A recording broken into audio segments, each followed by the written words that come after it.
Today's topic is narration. Important topic of SSC CGL 2023 Tier 1. 2024, I'm so sorry. SSC CGL 2024 Tier 1, right? Tier 1, Tier 2 दोनों के लिए बहुत important topic है narration, right? होता क्या है नरेशन, कैसे क्वेश्चंस आ सकते हैं आपके पास में एसएससी सीजीएल टीयर 1 और टीयर 2 के लिए? डेफिनेटली हम लोग टीयर 1 की बात कर रहे हैं, क्योंकि पहले तो आपको टीयर 1 में ही अपीयर होना है, ठीक है? उसके बाद में आप टीयर 2 में अपीयर होंगे if you have qualified tier 1, right? तो आज का जो टॉपिक है वो है नरेशन।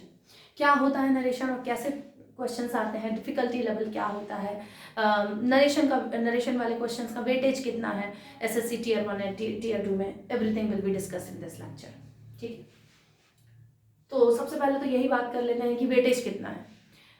टीयर 1 के पेपर में आपको 2 से 3 क्वेश्चन नरेशन के मिल सकते हैं, ठीक है? 2 से 3 क्वेश्चन आपको नरेशन के मिल सकते हैं 4 ऑप्शंस के साथ में। लेकिन टीयर 1 की अब डिफिकल्टी लेवल पे बात करते हैं, तो डिफिकल्टी लेवल ऐसा है नरेशन का कि बहुत ज़्यादा डिफिकल्ट जो ऑप्शंस होंगे उनमें बहुत ज़्यादा कन्फ्यूजन नहीं होगा, लेकिन अगर आपको रूल्स ही नहीं पता है तो आपके लिए तो सभी कुछ कन्फ्यूजिंग है, राइट?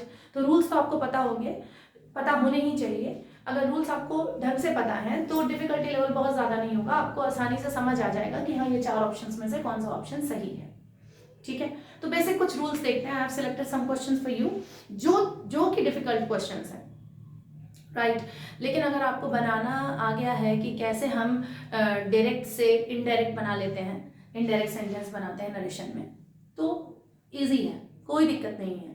टीयर 1 में आपको नरेशन का डिफिकल्टी लेवल अच्छा खासा आने वाला है, कंफ्यूजिंग वाले ऑप्शंस आने वाले हैं, छोटी छोटी बातों पे कंफ्यूजन होगा, तो वो थोड़ा सा आपको ध्यान रखना है, ठीक है? टीयर 1 क्वालिफाइंग पेपर है, डोंट वरी, इजी से क्वेश्चंस आएंगे नरेशन के जो कि आप आसानी से कर पाएंगे, बस रूल्स जानना जरूरी है, ठीक है? I have written down one question for you.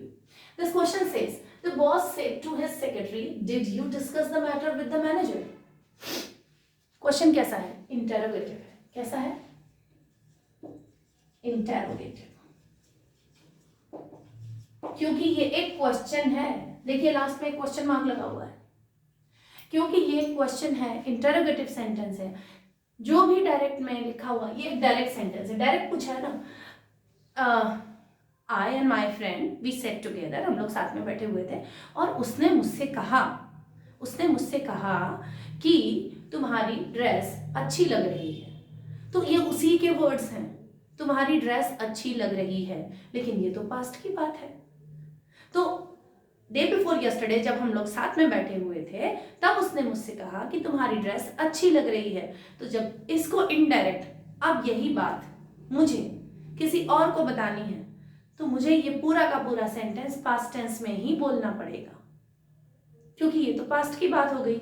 तो उसने मुझसे कहा कि तुम्हारी ड्रेस अच्छी लग रही थी, क्योंकि ये तो पास्ट की बात हुई है। सेम चीज यहां पर भी नरेशन के साथ में हमें करनी होती है, राइट? तो अभी हम लोग देखेंगे, सबसे पहले तो आप ये समझिए कि रिपोर्टिंग वर्ब क्या होता है और रिपोर्टेड स्पीच क्या होता है।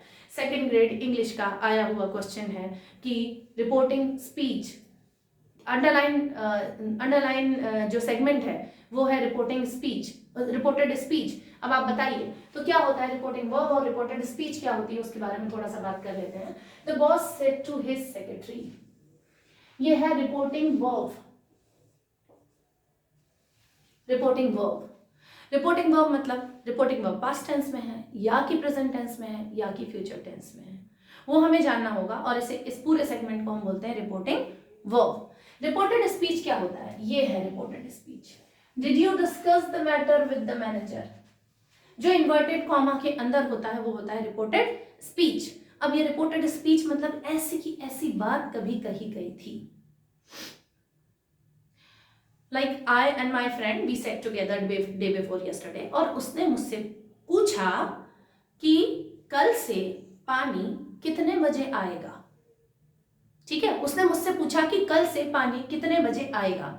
ये उस टाइम की बात है, उसका टेंस अलग हो सकता है, लेकिन जब ये बात मैं किसी और को बता रहा होगा तो डेफिनेटली वो सेंस अलग हो जाएगा, आपको टेंस चेंज करना होगा। सेम चीज हम लोग नरेशन में करते हैं, राइट।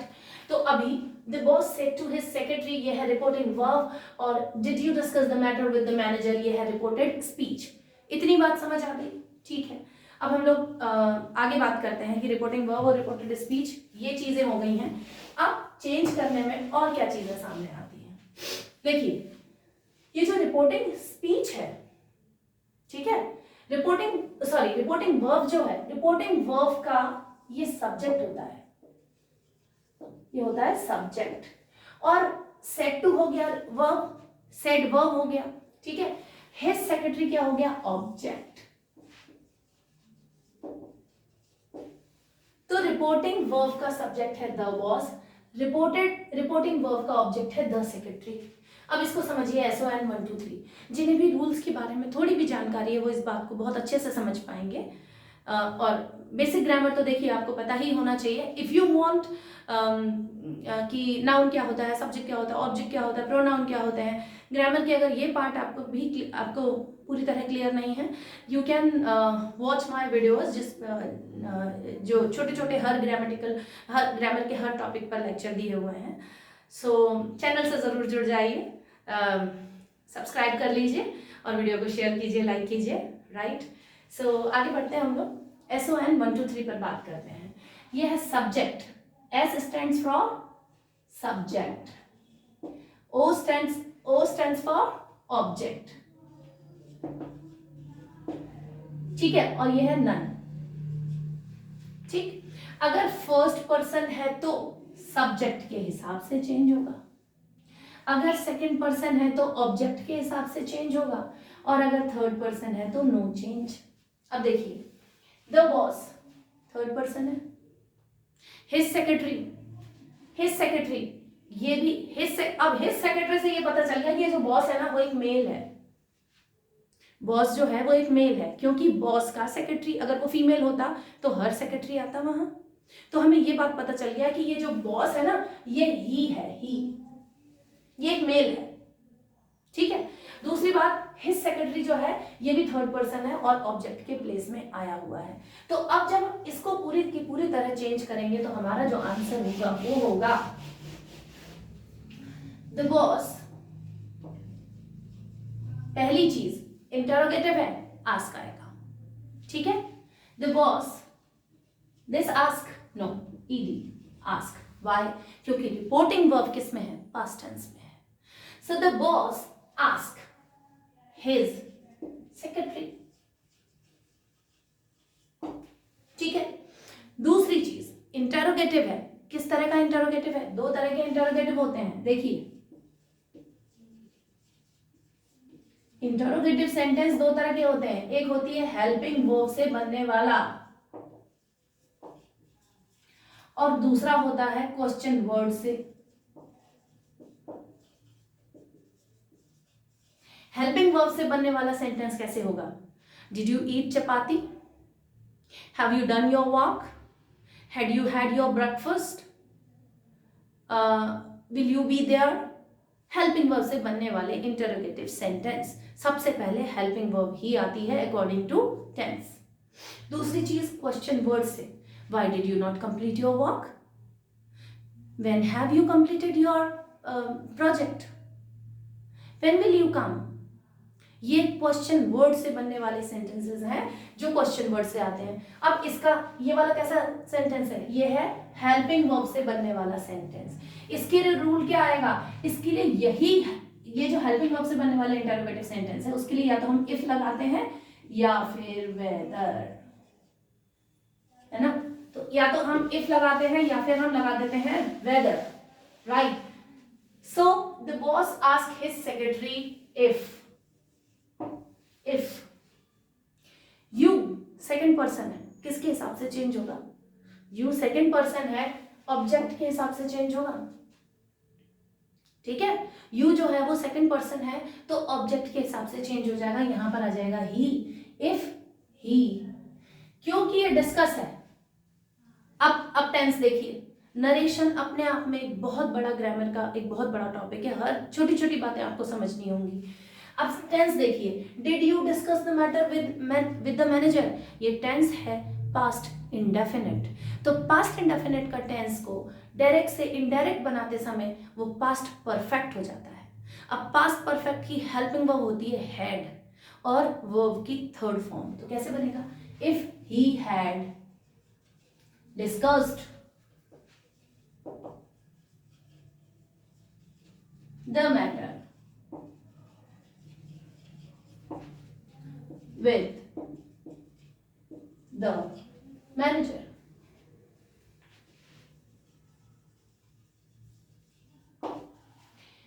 डायरेक्ट से इनडायरेक्ट बनाते समय कोई भी तरह का सेंटेंस हो, चाहे वो ऑप्टेटिव हो, चाहे वो इंटरोगेटिव हो, चाहे वो एक्सक्लेमेटरी हो, चाहे वो नेगेटिव हो, किसी नेगेटिव तो नेगेटिव ही रहेगा, किसी भी तरह का सेंटेंस हो, इंटरोगेटिव या एक्सक्लेमेटरी या असर्टिव या ऑप्टेटिव, वो हर सेंटेंस अफर्मेटिव में चेंज हो जाता है। ये देखिए, ये भी अफर्मेटिव में चेंज है। The boss asked his secretary if he had discussed the matter with the manager.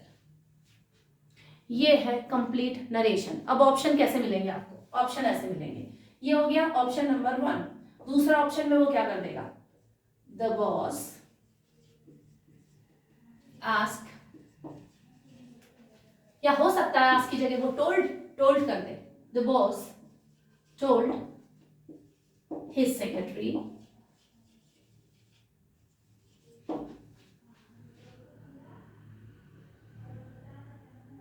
he had discussed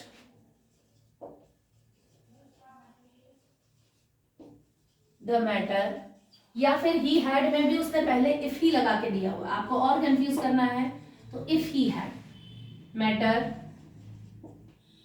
with the manager। अब देखिए, दोनों ऑप्शन में सिर्फ इस टोल्ड का फर्क है, लेकिन ये गलत आंसर है। क्यों टोल्ड नहीं आएगा? क्योंकि वो एक क्वेश्चन, उसने उससे पूछा, कहा नहीं। टेल मतलब होता है कहना और आस्क मतलब होता है पूछना। क्वेश्चन पूछा जाता है, बात कही जाती है। क्योंकि ये एक क्वेश्चन है इसलिए यहाँ पर आस्क आएगा, टोल्ड नहीं आएगा। यहाँ टोल्ड और आस्क में वो आपको कंफ्यूज कर सकता है, तो टोल्ड वाला ऑप्शन नहीं करना है। ये छोटे छोटे कंफ्यूजिंग वाले पॉइंट्स बन सकते हैं जिनमें आपको कंफ्यूज नहीं होना है। आपको सबसे पहले, खास तौर से नरेशन में, सबसे पहले अपना खुद का आंसर लिख लेना है। सबसे पहले दिमाग में अपना खुद का आंसर सोच लेना है, तब आप ऑप्शन देखिए। नरेशन में खास तौर से I suggest you, I advise you कि आप सबसे पहले अपना सेंटेंस बनाएं और उसके बाद में आप ऑप्शन देखें, तो आपको गलती तुरंत समझ आएगी। वहाँ जो एग्जामिनर ने आपको जो कंफ्यूज करने के लिए जो ट्रैप लगाया हुआ है, उस ट्रैप को आप तुरंत समझ पाएंगे और सही आंसर तक पहुँच पाएंगे। राइट? तो ये एक इंटरोगेटिव सेंटेंस था जिसके बारे में हम लोगों ने बात की कि इंटरोगेटिव सेंटेंस में कैसे होंगे changes. Right? Now I'm writing down the next sentence, and the next sentence would be, she said, may you live long. She said, comma inverted comma, may you live long। ठीक है? may you live long और full stop। यहाँ full stop भी लग सकता है और may you live long वैसे फुल स्टॉप ही लगेगा, लेकिन अगर ज़्यादा कंफ्यूजिंग, यहाँ अगर आपको ऐसा एक्सक्लेमेटरी मार्क दिखता है तो भी वो गलत नहीं माना जाएगा। अगर आपको एग्जाम में ऐसा दिखता है तो डोंट थिंक कि यहाँ पे कुछ एरर डाला हुआ है या कुछ मिस प्रिंटिंग हो गई है। किया जा सकता है ऐसा। यूजुअली वहाँ आपको एक फुल स्टॉप ही मिलेगा। मे यू लिव लॉन्ग किस तरह का सेंटेंस है? ऑप्टेटिव सेंटेंस है। कोई प्रे की गई है, कोई कर्स दिया गया है, जैसे कर्स, may you fail in your project, may you ruin, may your life may you destroy fully, मतलब एक जो कर्ज दिया गया है किसी तरीके से, may God bless you, may my country live long, may you live long, may you be prosperous, ऐसे प्रे की गई है, विश की गई है। ठीक है? तो अब सेंटेंस आपको समझ में आ गया, ऑप्टेटिव है। ऑप्टेटिव सेंटेंस का जो जॉइनिंग वर्ड होता है नरेशन में वो होता है दैट। ये तो रूल्स हैं, रूल्स आपको समझने ही होंगे, रूल्स आपको बहुत अच्छे से समझने होंगे। Right? And if you want me to teach you one by one एक एक सेंटेंस और उसके पूरे rules, then please comment section में कमेंट करिए so that I can teach you like this. Comment section में आप कमेंट करके बता सकते हैं और पूरा आपको लेक्चर मिल जाएगा एकदम डीप एक्सप्लेनेशन के साथ में, बिकॉज नरेशन का ऐसा deep lecture I did not make. अगर आपको चाहिए कि एकदम स्टेप बाय स्टेप चलें, हम एक एक सेंटेंस को समझें, देन आई कैन मेक। आप प्लीज कमेंट सेक्शन में कमेंट करिए। So she said may you live long. वापस से हम यहाँ पर सन देखेंगे, SON और 1 2 3। तो फर्स्ट पर्सन है तो सब्जेक्ट के हिसाब से, सेकंड पर्सन है तो ऑब्जेक्ट के हिसाब से, और थर्ड पर्सन है तो नो चेंज। ठीक है, चलिए शी जो है वो क्या है, सब्जेक्ट है, ठीक है ना। शी जो है वो सब्जेक्ट है। अब यहां पर ऑब्जेक्ट कुछ नहीं दिया हुआ है, ठीक। मे यू, ये यू क्या है, सेकंड पर्सन है। सेकंड पर्सन है जो कि चेंज होना चाहिए किसके हिसाब से, चेंज होना चाहिए किसके हिसाब से, यू। सेकंड पर्सन है तो ऑब्जेक्ट के हिसाब से। अब ऑब्जेक्ट यहां कुछ दिया हुआ नहीं है तो हम लोग इसे कैसे चेंज करेंगे। शी प्रेड, प्रेड क्यों आएगा, प्रे किया ना उसने, विश्ड भी आ सकता है यहाँ पर, विश्ड भी आ सकता है। देखिए वर्ड्स में कंफ्यूज करने के लिए वर्ड्स में इधर उधर बात की जा सकती है, लेकिन आपको वर्ड्स का मीनिंग समझना है और मीनिंग समझ के आपको राइट ऑप्शन तक पहुंचना है। तो शी प्रेड दैट, यू लिखा हुआ है। She said may you live long, I said may you live long. You means सामने कोई है ना, दैट्स व्हाई हम लोग उसे एड्रेस किया जा रहा है यू। सो यू मीन्स जब वही यू किसी और को बताएगा तो वो आई हो जाएगा, कि उसने मुझसे कहा ना, उसने मुझसे कहा, क्योंकि जिसने भी बात की गई वो यू से बात कर रहा है। अब ये जो यू है जब वो किसी और को बताएगा तो आई हो जाएगा, ऑटोमेटिकली होगा ना।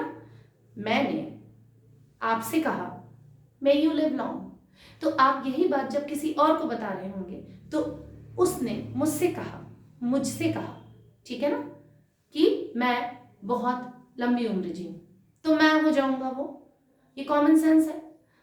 वहां नहीं लिखा हुआ है कोई भी ऑब्जेक्ट, लेकिन हमें पता चल रहा है। लाइक एक सेंटेंस आता है गो, गो मीन्स किसी से तो कहा गया है तो यू गो। यहाँ पे एक हिडन सब्जेक्ट है वो है यू, यू से कहा गया है कि गो, राइट, ओके। वैसा ही आएगा शी प्रेड दैट आई।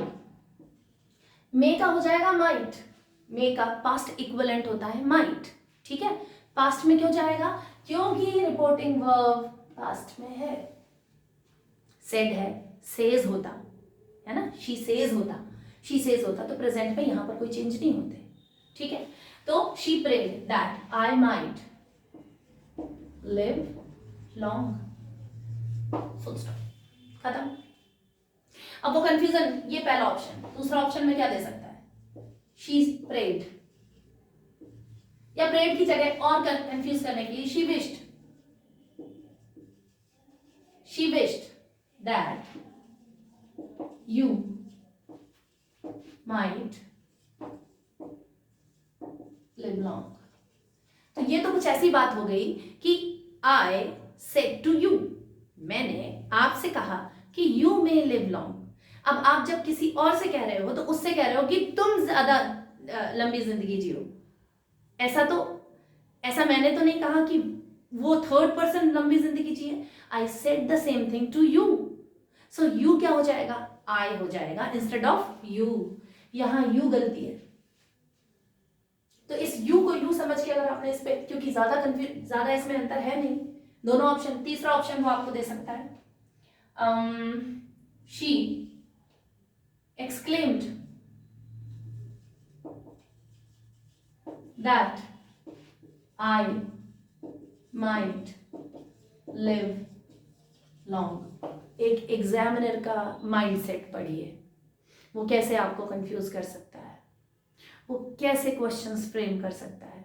जब आप क्वेश्चंस का नेचर समझने लग जाएंगे कि ये क्वेश्चंस किस तरीके से बन रहे हैं, इनमें कंफ्यूजन लेवल क्या है, ऑटोमेटिकली आपको बात समझ आ जाएगी कि आंसर तक कैसे पहुंचना है। So it will be very easy. अगर आपको क्वेश्चन फ्रेमिंग की बात समझ आ गई, आंसर तक आप आराम से पहुंचेंगे।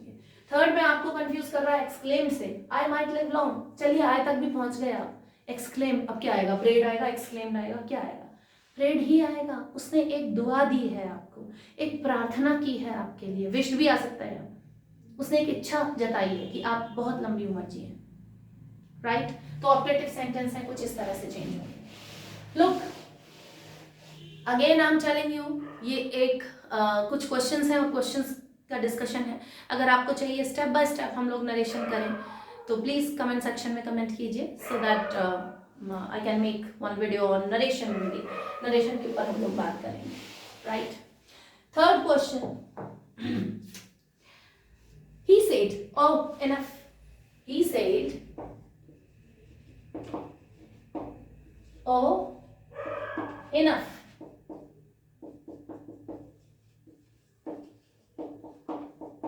इतना सा सेंटेंस, इसका आंसर बड़ा अब कंफ्यूज हो गया। ओ इनफ ये क्या है? He said oh enough, UGH T नहीं आएगा, ENOUG, यू भी नहीं आया है, वेट स्पेलिंग गलत है, ENOUGH, ओ इनफ, ठीक है? He said oh enough, exclamation mark लगा हुआ है और इन्वर्टेड कॉमा लगा हुआ है, एक्सक्लेमेशन मार्क लगा हुआ है, ओ इनफ, ठीक है? सो क्या बात हो रही है? कुछ एक्सक्लेमेशन हो रहा है ना। एक्सक्लेमेशन क्या होता है? एक सडन फीलिंग है, like alas my dog died, ये एक दुख में एक्सप्लेनेशन है। या hurray we have won the match, ये एक खुशी में एक्सक्लेमेशन है। ओह इनफ, ये डिस्गस्ट में या सॉरो में एक्सक्लेमेशन है, राइट? तो कैसे बात करेंगे, कैसे कैसे इसका एक्सक्लेमेशन निकालेंगे? पहली बात तो एक्सक्लेमेटरी सेंटेंसेस में, एक्सक्लेमेटरी सेंटेंस है ये, और एक्सक्लेमेटरी सेंटेंस में आपको समझना है कि खुशी है या दुख है, डिस्गस्ट है या सॉरो है, क्या है। और फिर जो भी सब्जेक्ट है उसमें exclaimed with Joy, exclaimed with sorrow, exclaimed with disgust या व्हाटएवर, वो आप लिख सकते हो। तो ही यहाँ पर क्या आएगा? ही एक्सक्लेम्ड विद डिस्गस्ट सबसे अच्छा रहेगा इसमें। ही एक्सक्लेम्ड विद डिस्गस्ट, ये भी he exclaimed with disgust, that से जुड़ते हैं। ये एक्सक्लेमेटरी सेंटेंस जो होते हैं वो दैट से जुड़ते हैं, इनका जो जॉइनिंग वर्ड होता है वो होता है दैट इट इज इनफ। सही है ये sentence? It is enough, wrong sentence. First option में उसने आपको ये दे दिया, सेकेंड ऑप्शन में ही एक्सक्लेम्ड, यहां सी आएगा, he exclaimed, right? I am so sorry.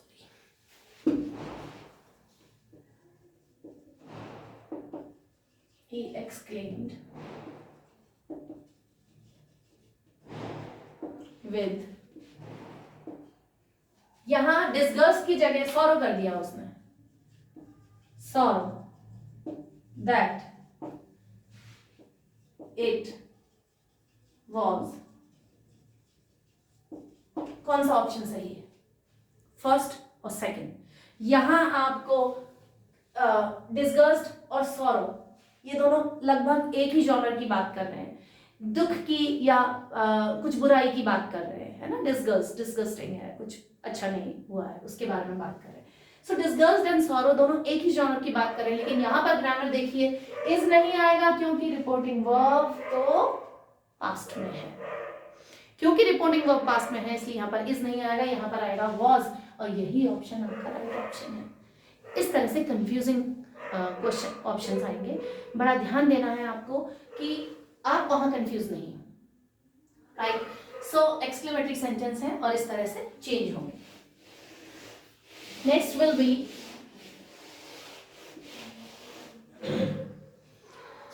Next sentence I have selected and it is Rama said, dear, I have spilt tea on the sofa cloth. Rama said, comma inverted comma, dear,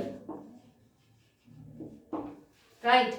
Dear, I have spilt I have spilt tea on the sofa cloth.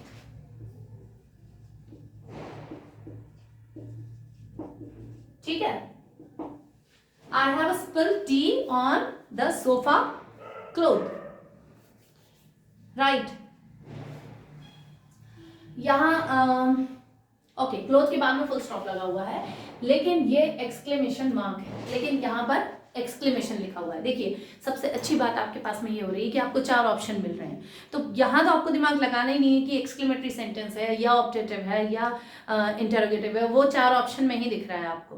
ठीक है, यहाँ exclamation mark लगा हुआ और ये exclamatory sentence है. आपका ये जो सेंटेंस चेंज होगा वो एक्सक्लेमेटरी वाले रूल से ही चेंज होगा, और वो ऐसा होगा कुछ, रामा exclaimed with sorrow, दुख से बोला ना उसने, with sorrow that I have spilt tea on the sofa cloth. ये I फर्स्ट पर्सन है जो कि रामा से चेंज हो जाएगा. I जो है वो फर्स्ट पर्सन है जो कि रामा से चेंज हो जाएगा, और रामा की जगह यहां पर आ जाएगा she. Rama exclaimed with sorrow that she had spilt tea on the sofa cloth. Right, ये बन गया आपका सेंटेंस. अब यहाँ शी की जगह आई लग सकता है, लाइक आई यहाँ पर है, आई की जगह आई हो सकता है. हैव बीन लग सकता है, हैव बीन में एक्टिव पैसिव और नरेशन में बिल्कुल कंफ्यूज मत होइएगा, एक्टिव पैसिव के रूल्स अलग हैं, नरेशन के रूल्स अलग हैं. तो अगर दूसरा ऑप्शन आपको ऐसा दिया जा सकता है, ये first option, this is second option, Rama exclaimed with sorrow that she have been. ठीक है, have been में कंफ्यूज कर सकता है, have been की जगह had been लगा सकता है, तो आपको लगेगा पास्ट टेंस है, लेकिन been क्यों लगा हुआ है वहां, नहीं होगा, have का had हो जाएगा, क्योंकि प्रेजेंट परफेक्ट का टेंस चेंज होगा पास्ट परफेक्ट में. Right, so Rama exclaimed with sorrow that she have been spilt tea on the sofa cloth. बताइए कौन सा ऑप्शन सही है? ऑप्शन नंबर 1, ये have been नहीं आएगा. So that would be the thing, exclamatory sentence कुछ इस तरह से चेंज हो जाएंगे. राइट,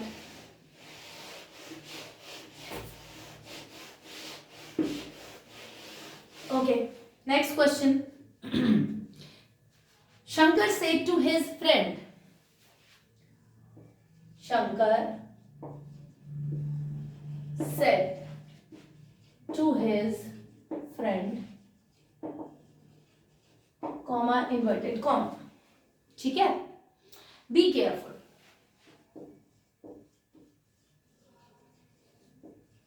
बी केयरफुल, यहां एक एक्सक्लेमेटरी मार्क लगा हुआ है. The floor is wet and you can slip Anil. The floor is wet and you can slip Anil. अब इस सेंटेंस से सबसे पहले तो देखिए, बड़ा ही कंफ्यूज करने वाला सेंटेंस है.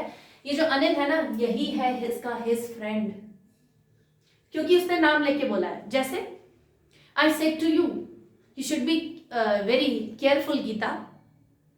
राइट, सो ये जो गीता है वो उसका एक फ्रेंड है. Right, so these are the things. The floor is wet and you can slip Anil. तो जो हिज फ्रेंड है वो अनिल है. कैसे चेंज होगा? देखिए 4 ऑप्शन आपके यहाँ पे दिए हुए हैं. Shankar told Anil to be careful. Shankar told Anil to be careful. Shankar told Anil to be careful. यहां पर be careful जरूर एक एक्सक्लेमेटरी मार्क वहां लगा हुआ है, लेकिन पूरा का पूरा सेंटेंस जो है वो सेंटेंस है आपका लाइक ये बी केयरफुल ओनली कंफ्यूज करने के लिए एक्सक्लेमेटरी मार्क लगा हुआ है। जैसे दूसरा एग्जाम्पल देखिए आप एक बार, she said to me don't talk. ठीक है, उसने मुझसे कहा बातें मत करो। तो ये क्या है, ये ऑर्डर है, और ऑर्डर होने वाला जो सेंटेंस होता है वो कैसे चेंज होता है, वो टू से चेंज होता है। डोंट से या वॉक स्लोली, स्पीक स्लोली, तो कैसा, या तो ये ऑर्डर है या फिर एक ये रिक्वेस्ट है। ये जो रिक्वेस्ट या ऑर्डर वाले सेंटेंसेस होते हैं उन्हें चेंज करने का तरीका अलग होता है, वो टू से जुड़ते हैं। अगर नेगेटिव है तो नॉट लगेगा वहां पर, राइट। तो she said to me don't talk कैसे चेंज होगा, she ordered me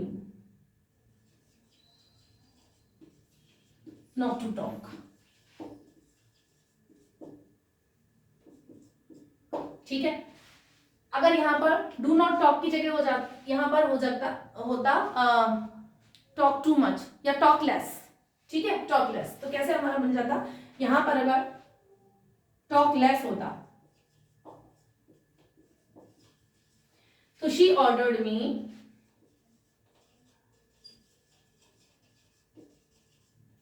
to talk less. उसने मुझे ऑर्डर दिया कि कम बोलो, राइट। डोंट टॉक नेगेटिव में आ रहा है, टॉक लेस पॉजिटिव आ रहा है, डू नॉट नहीं आ रहा है, नॉट नहीं आ रहा है, इसलिए उसको ये टू से जुड़ेगा या नॉट टू से जुड़ेगा। ये सेंटेंसेस होते हैं ऑर्डर या रिक्वेस्ट वाले, राइट। तो Shankar told Anil to be careful, Shankar told Anil to be careful. आगे सेंटेंस को बढ़ाते हैं, as the floor was wet and he could slip. Sorry, this is you will be changed, हाँ he, ये ही हो जाएगा, राइट। ये जो you है सेकंड पर्सन है और सेकंड पर्सन ऑब्जेक्ट के हिसाब से चेंज होके वहां ही हो जाएगा। अनिल एक मेल है और इसलिए वहां पर ऑब्जेक्ट के हिसाब से चेंज होगा और वहां ही हो जाएगा। तो कैसे होगा, Shankar told Anil to be careful as the floor was, is लगा हुआ है, फ्लोर इज, ये इसका वॉज हो जाएगा, floor was wet and he could, ये ही कौन है, ये यू है, यू क्योंकि सेकंड पर्सन है, यू क्योंकि सेकंड पर्सन इसलिए ऑब्जेक्ट के हिसाब से चेंज होगा और ऑब्जेक्ट के हिसाब से चेंज होके वो ही हो जाएगा। That's why the floor was wet and he could slip. और ये जो कुड है ये कैन का कुड हो जाएगा, कैन का पास्ट इक्विवेलेंट होता है could, right. So these are some examples जो आपके एसएससी सीजीएल में आने वाले एग्जांपल्स हैं, राइट। सो इस तरह के कंफ्यूजिंग ऑप्शंस मिल सकते हैं आपको राइट ऑप्शन तक पहुंचना है और सारे रूल्स फॉलो करते हुए सही आंसर पर टिक लगाना है, सही आंसर को लिखना है, राइट। मतलब सही आंसर तक आपको पहुंचना है, ओके। सो आज के लेक्चर पर हम लोग इतनी ही बात करेंगे। नेक्स्ट लेक्चर में नेक्स्ट टॉपिक के साथ में आगे इस सीरीज को आगे बढ़ाएंगे। So keep learning,